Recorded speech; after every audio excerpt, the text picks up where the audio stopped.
we knew for a long time that smoking, asbestos, air pollution was carcinogenic. You can stop smoking, you can get asbestos out of your environment, but very few people can disconnect and discontinue their Wi-Fi, their electricity, their radio frequency, their microwaves. How do we limit as much as possible, okay?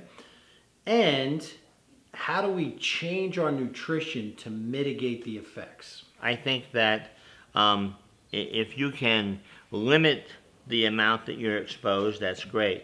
I think pragmatically, most of us cannot limit it below a certain level. And so then you have to rise to the occasion, if you will, change your nutrition and do your best to mitigate those influences and what they're having on your body. You're going to have this big, massive, millions of 5G antennas out there. What's your thoughts on it? I think these are long-term effects, and so that study cannot be happen over a 1 month or 2 month, but I think these are going to be apparent 2 years, a decade on, and then it's going to be too late. So I think we have to begin to prepare now, and I would argue that if that was not true, that the preparation is good for you anyway, but to not be prepared could be a disaster.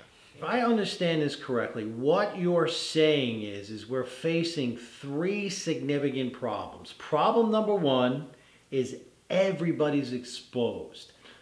In medicine, we like to have a control group so we know that what we're testing against. Right now, everybody's in the experiment. There's no control group. It's going to be difficult to have reliable epidemiological studies. Is that correct? Yes. Okay.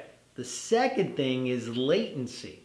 And what I mean by latency, we were talking preamble about about Nagasaki and Hiroshima. Nagasaki and Hiroshima, it took 40 years in some cases for brain cancers to peak. That event to 40 years is the latency. And a lot of times there's a lot of latency with these problems. And finally, what we want to do is limit as much as possible, but like other toxins, like many of the other toxins we've discussed, air pollution, smoking, alcohol, you can completely eliminate things with this toxin, which acts directly on your body.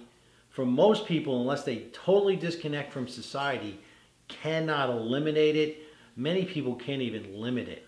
This is an important aspect of your environmental health. Is that correct? The key is to reduce your risk. And if you can't eliminate the source of the risk, then you have to protect yourself from being exposed to that source. When we talk about 5G and energies, it becomes impossible if we're going to wait on good medical evidence. We have prior good medical evidence that what we have so far is not helping us. And so there is no standard to say that what we're going to do going forward is going to be more helpful. Give us the top 5 ways we can insulate, protect ourselves. We can't live in a cave. We can't go disconnect into the woods or the mountains. Give me 5 ways we can help to insulate ourselves.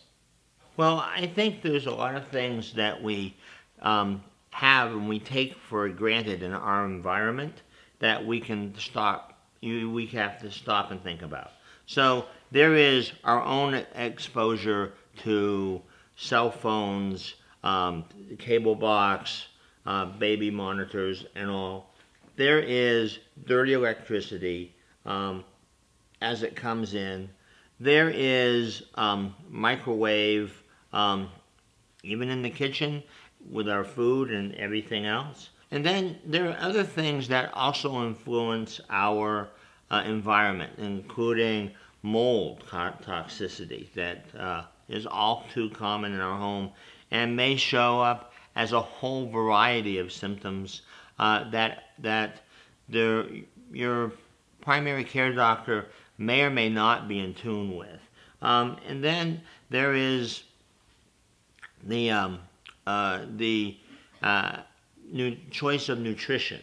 There is nutritional choices that allow you to bring, if you will, some of that poison or emptied calories into your home, and that in itself makes your home less safe. So the electrical influences, the infectious or mold influences, and then the food influences in the choice of inadequate or contaminated food. What we want to do is we want to limit the effects, make sure our environment is clean.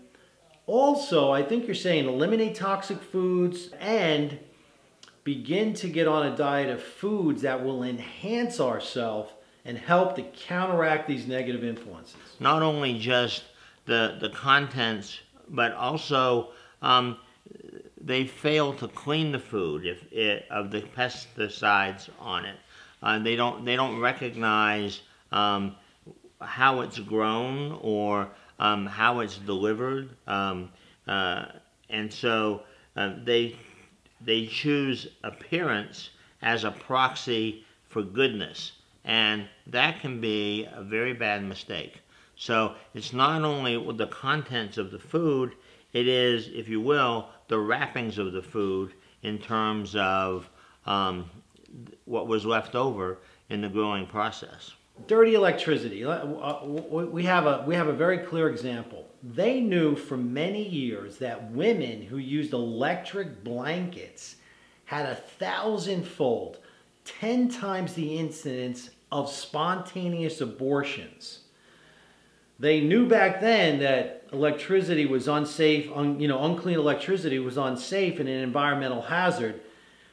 If we can limit the exposure, improve our nutrition, eliminate toxicities, we can transform our health. Is that an overstatement? No, and in fact, I think that we not only transform. When I talk to my patients, I talk about restoring health, because this is the health that you should expect, not the health that is a promise out there. If you do some miraculous stuff, you should expect to be healthier. We should expect to be longer in life expectancy than 43rd in the world.